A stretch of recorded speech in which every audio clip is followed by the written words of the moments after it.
ولله الأسماء الحسنى فادعوه بها وذروا الذين يلحدون في أسمائه سيجزون ما كانوا يعملون.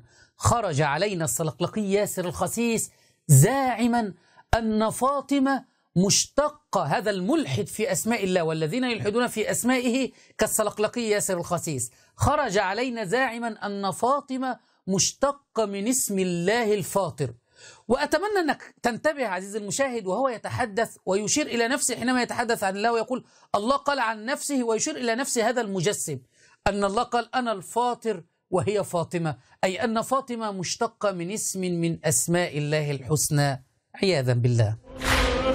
الحديث الشريف أن الله تبارك وتعالى اشتق من اسمه اسم فاطمة صلوات الله عليها، قال أنا الفاطر وأنت فاطمة. ويؤكد ذلك أيضا المرجع الأعلى عندهم آية الله العظمى الوحيد الخراساني، خرج علينا زاعما أن فاطمة اسم من أسماء الله الحسنى. تلك الأسماء فاطمة، فاطمة اسم من أسماء الله الحسنى، من أسماء الله الحسنى.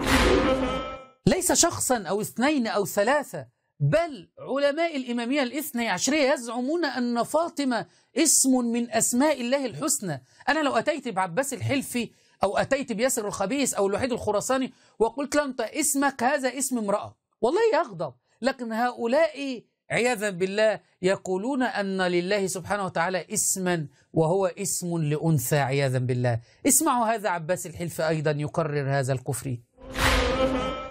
فاطمة اسما من اسمه، فاطمة اسما من اسمه، فهو الفاطر وهي فاطمة. فهؤلاء ملاحدة زنادقة ألحدوا في أسماء الله تبارك وتعالى بدليل القرآن. قال تعالى ولله الأسماء الحسنى فادعوه بها كما فعل أهل السنة والجماعة وذروا الذين يلحدون في أسمائه. عمائم مزيفة.